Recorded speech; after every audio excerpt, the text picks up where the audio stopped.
สบายดีพี่น้องลูกหลานลาวไทยหัวใจเดียวกันเพื่อเสรีภาพและประชาธิปไตยทุกท่านยินดีต้อนรับทุกท่านเข้าสู่รายการเสียงประชาชนลาว Voice of the Lao People Welcome to everyone Bienvenue à tous et à tous สวัสดีครับสบายดีพี่น้องลูกหลานทุกคนห้องเพลงชาติก็สิห้องเบาๆเอาเนาะสบายดีน้อง USA สบายดีทุกท่านผู้เข้ามาใหม่ทุกคนเนาะศาสตร์ลาวตั้งแต่เดิมมาขึ้นชื่อลือซาอยู่ในอาซีศาสตร์ลาวผูกพันไมตรีความสามัคคีฮักห้อมกันหักศาสตร์หักปฏิเทาหักเจ้าปุกิจกิสาภูมิฮักห่วมศาสนาแต่บูหานมาฮักษาดินแดนบ่ให้สัตว์ใดมาล้วนหาวีลบกวนยัดแย่งสิ่งเอาไปขึ้นเขามารู้วุ่นวายสู่จนตัวตายต้านทานศัตรูสวยสดสู้เลือดเนื้อเสื้อเผาพื้นผู้กูเอาบานเท่าถูกกันเอาขอบใจเด้อสบายดีข้อมูลมือสองสบายดีเฮลปี้HP เนาะสบายดีสเตเวนเจ้าเป็นไอคอยจะบอกยาไอให้เจ้าเอาหัวสิงไข่เล็กขิงต้มน้ำกันเลี้ยวกินมันจะเศร้าไวๆถ้าเจ้าหู้ข่าวคอยบอกนี่แล้วเริ่มต้นกินโลดสัตว์ขอบใจหลายๆเด้อต้มขิงนะต้มขิงกับหัวสิงไข่เนาะเอาขอบใจหลายๆเนาะมื้อนี้กับประเด็นที่จะมาเว้าในมื้อนี้จะมาเว้าเรื่องลาวเฮาเนาะสบายดีสง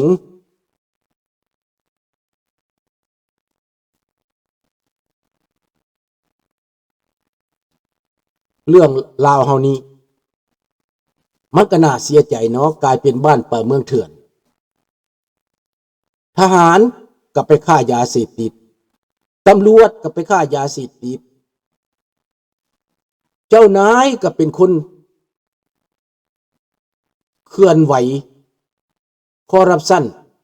ได้มาจากเงินยาเสพติดสวัสดีผู้รักมันเป็นทางขบวนเป็นเบิดประเทศพวกพนักงานทหารตำรวจนี่เกี่ยวข้องกับเรื่องนี้โดยเฉพาะเงินเดือนก็บ่พอกินเงินเดือนต่ำบ่สามารถลุยเลี้ยงลูกเลี้ยงเมียได้ย้อนเงินเดือนเลยไปทางพิษกันหมดแต่ความบ่ยอมเสียเปรียบบ่ยอมรับความจริงนี่อันนี้น่าเสียดายน่าเสียใจที่สุดที่ลาวกลายเป็นบ้านป่าเมืองเถื่อนแบบนี้นายบุญธาศรีสมบัตินั่นก็เป็นทหารทางภาคใต้ก็ฆ่ายาเสพติดสบายดีงอนเกี่ยวข้องกับยาเสพติดตำรวจก็เกี่ยวข้องกับยาเสพติดญาติผลประโยชน์กันผู้ใดก็อยากแย่งไปอยู่แขวงนำทาเมืองหลวงนำทาเมืองบ่อแก้วนั่นน่ะแขวงหลวงนำทานั่นน่ะผู้ใดก็อยากไปอยู่เพราะมันเป็นแหล่งเงินแหล่งคำเพราะมันเป็นแหล่งยาเสพติดเพราะมันเป็นแหล่งอบายมุขเพราะมันเป็นแหล่งการฆ่ามนุษย์นี่เพราะมันเป็นแหล่งจีนสีเทาเพราะมันเป็นแหล่งคอร์รัปชันผู้ใดก็ย่านแย่งสวยโอกาสต้องการหลุดหรูต้องการบ้านหลังใหญ่สบายดียะลุงโพต้องการอวดอ้างคนลาวเฮาตกอยู่ในตรับอันนี้ตกอยู่ในเงื่อนไขอันนี้กลายเป็นบ้านป่าเมืองเถื่อนเฮาเว้าไปนี้ก็ยอมรับบ่ได้ออกมาตอบโต้ออกมาด่าออกมาฝืนความจริงออกมาปกป้องพวกโจรพวกนี้นะลูกน้องโจรพวกนี้ถือล่างสมองเสียเปรียบบ่ยอมรับความจริงลูกมันหลานมันพักพวกมันพวกเจ๊กซอดแก้วซอดมันก็ออกมา ตอบโต้เพราะว่าต้านเพื่อผลประโยชน์ของมันคนลาวแท้ๆฮู้อยู่ว่ามันผิดฮู้อยู่ว่ามันบ่แม่นฮู้อยู่ว่ามันบ่ถูกต้องเงื่อนหัวมาแต่ลบแม่นน้องจันทวีมันก็มาจากไสมันก็ย่ำมาจากบักทองรุ่นนั่นแหละมันไปเฮียนนิสัยสันดานมาจากบักปุติมันไปเฮียนจากลัทธิอันนั้นมันจะบิดเบือนความจริงมันจะบ่ยอมรับความจริง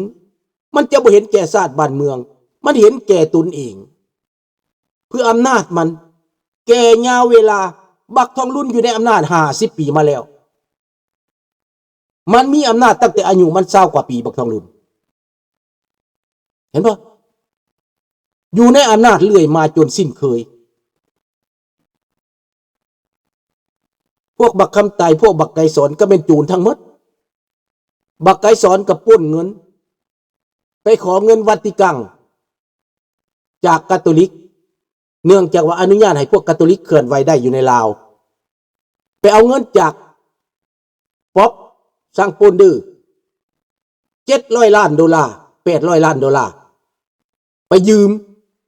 ไปขอเพิ่นให้$700 ล้านไปพัฒนาเพราะว่าให้คาทอลิกเคลื่อนไหวได้อยู่ในลาวคริสเตียนเขาบ่ให้มันจึงคัดค้านบ่ให้คริสเตียนเคลื่อนไหวให้เบิ่งเอาจูนพวกนี้น่ะแต่คาทอลิกนี่คุณพ่อให้เงินเพื่อเคลื่อนไหวศาสนาอยู่ในลาวคาทอลิกเลยบ่ได้ถูกบังคับเห็นบ่คาทอลิกบ่ได้โจมตีรัฐบาลแต่คริสเตียนนี่เขาบ่มักเขาบ่ให้เคลื่อนไหวมันเป็นแบบนี้เรื่องของมันเป็นบ้านโจรเมืองโจรบักทองรุ่นก็บ่มีศาสนาบักซอนไซก็บ่มีศาสนาแต่สวยใส่ศาสนาพุทธเป็นเครื่องมือหาเงินเป็นเครื่องมือโฆษณาส่วนเสือในปัจจุบันนี้สิขยายออกมาสู่ทางนอกคนลาวเฮาทางนอกก็บ่ฮู้เมืองฮู้ที่ปีหยังรับหูรับตาคือกันเรื่องนี้นะมันกลายเป็นบ้านป่าเมืองเถื่อนไปเบิดมันไปเผาเพราะว่าเขาบ่ได้ให้เงินคันพวกคาทอลิกกันเขาให้เงินบักไก่สอนได้เงิน800 ล้านก็ไปฝากไว้เมืองฝรั่งถูกบักฝรั่งซั่วต้มจนหมดบักฝรั่งซั่วเอาไปเข้าธนาคารให้บักฝรั่งซั่วเอาไปจ้อยบักไก่สอนก็ป่วยตายตั้งแต่ฮู้ว่าเงินเสียเงิน800 ล้านไปฝากไว้เมืองฝรั่งเสียสบายดีวีโดบักไก่สอนต่อมาก็เลยป่วยเป็นมะเร็งใส่กกลิ้นลากออกมาขายศอกตายแบบทรมานอันนั้นบักไก่สอนสบายดีประยูนนี่แหละพี่น้องเรื่องของมันน่ะน่าเศร้าในเมืองลาวเฮานี่นะเป็นประเทศที่มีทุกอย่างข้าพเจ้าว่าในโลกนี่ข้าพเจ้าว่าประเทศลาวเป็นประเทศที่ดีที่สุดเรื่องที่ตั้งวัดทุกวัดในสปป.ลาวพระต้องจ่าย500,000 กีบต่อปีทุกวัดลุงนี่เป็นบ่อนหาเงินให้เขาครูบาก็ถือปืนสั่นข้าพเจ้าเห็นกับตานี่นะเพราะว่ามีพระลูกวัดอยู่ในวัดให้ย้อนถ่ายเนี่ยทานเอาปืนสั่นคัดใส่ขาเอาปืนสั่นมัดใส่ขาได้ผ้าสบงปกก่อนสิออกไปบิณฑบาตนี่มีปืนพระมีปืนมันโมเมนต์พระมันโมเมนต์ศาสนามันเป็นเครื่องมือของตรงศีลมันเป็นเครื่องมือของโจรหมดแล้วพระก็ขี้ต้มพระก็หลอกลวงพระบ่มีศีลมีธรรมไปแล้วเป็นเพียงตั้งแต่ผ้าเหลืองซื่อๆห่มต่อไว้เป็นพนักงานเบิดแหละดังนั้นเชื่อบ่ได้ถ้าบ่เบิ่งอีหลีเดี๋ยวนี้ข้าพเจ้าเรื่องนี้นะศรัทธามันเริ่มเสื่อมหลายแล้วมันเสื่อมพระแท้ๆมันอยู่ในใจมันอยู่ในใจของคนมันบ่ได้อยู่ในอันว่าเอาผ้ามาห่มแล้วมันขึ้น บ่แม่นดังนั้นเฮาเห็นในปัจจุบันในบ้านเมืองเฮามันเสียขนาดนั้นมันเป็นไปขนาดนั้นแล้วพี่น้องแม่นแล้วบอกว่าคนลาวมี7ด้านคนก็บ่เชื่อเนาะมันก็เป็นอย่างนั้นแหละดังนั้นพี่น้องในเมืองลาวนี่มันเป็นบ้านป่าเมืองเถื่อนผู้หญิงขับรถคนยาบ้าไปเมืองไทยเขาจับฮู้อยู่ว่าเขาจับนะก็ยังไปหลอกผู้นี้บ่ได้ก็หลอกผู้หน้ายั่วกันไปส่งกันไปเห็นบ่คิดว่าสิรอดเขาจับข้าพเจ้าไปในเมืองไทยเห็นคนลาวติดคุกอยู่ในเมืองไทยนะเป็นตาเสียดายผู้หญิงติดคุกหลายอยู่ในไทยนี่นะผู้ชายก็หลายคนลาวไปเป็นติดคุก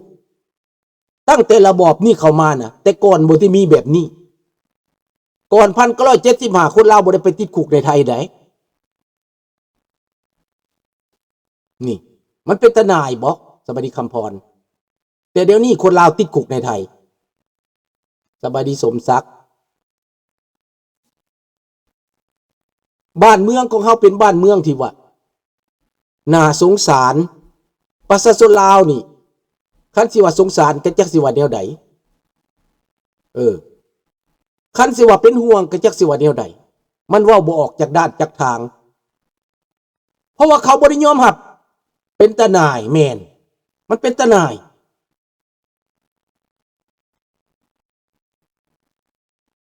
แม่นพระอยู่ในบ้านของเฮาคือพ่อคือแม่เฮานั่นแหละแม่นมันเป็นจูนกันหมดระบอบนี่ก็เป็นระบอบจูนเป็นระบอบจูนเป็นบ้านป่าเมืองเถื่อนไปแล้วทหารก็ฆ่ายาเสพติดเกิดศึกก็เกิดศึกย้อนยาเสพติดบ่อแตนบ่อแก้วกลายเป็นบ้านจูนเมืองจูนให้จูนสัมปทานเอาจูนมาเป็นผู้นำมีการพัวพันกับจูนคือข้าพเจ้าเว้านั่นแหละพวกอยากกินน้ำโจรก็แห่ไปเมืองลาวบ่มีการต่อว่าต่อขานอยากให้โจรเปิดทางให้อยากได้ประโยชน์กับโจรมันเป็นโจรกันเบิดที่เบิดแดนพี่น้องฮู้อยู่ว่าเขาเป็นโจรหักอยากไปพัวพันฮู้อยู่ว่าเขาซัวแต่อยากได้อยากครอบครองอยากเป็นใหญ่มันเลยเป็นแบบนี้มันน่าเศร้าบ่พี่น้องน่าเศร้า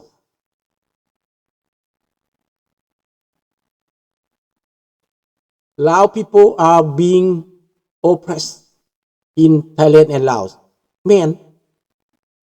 มันน่าสงสารบ่ท่านเจซีก็น่าสงสารแท้การเกิดศึกในลาวเป็นการดีครับประชาชนมีโอกาสปลดปล่อยตัวเองใช่ลุงก็เว้าเลยได้ประยูนว่าจะแม่นไผก็ตามจะแม่นว่าจะแม่นมุ่งที่มาจัดการกับกองทหาร3กองร้อยนั่นนะเป็นเงื่อนไขเบื้องต้นเป็นเงื่อนไขเบื้องต้นไหนผ้าผ่ามันบ่ดีบ่ผ้าผ่าบ่ดีแต่ว่ามีไฟคันว่ามันมีสนวนมีไฟแล้วมันจะเริ่มเผาผลาญไปมันจะเริ่มฮ้อนไปมันจะเริ่มแผ่ลามไปนี่แหละดังนั้นทุกคนเข้าใจละหลายคนเข้าใจข้าพเจ้าดีใจอยู่บนว่าถึงจะพร้อมหรือบ่พร้อมก็ตามแต่หลายคนเข้ามาหลายคนเข้ามาฟังหลายคนเข้ามาตั้งคำถามหลายคนเข้ามาต่อต้านหลายคนมาสนับสนุนหมายความมันเริ่มเป็นกระแสมันเริ่มเป็นคำถามสบายดีปรีดาสวัสดีครับเริ่มมันเป็นแบบนี้ดังนั้นมันเป็นกำลังใจสำคัญตั้งแต่ก่อนเขาว่าไปเขาก็บอกฟังเขาบ่เชื่อเขาว่าเป็นไปบ่ได้ หลัง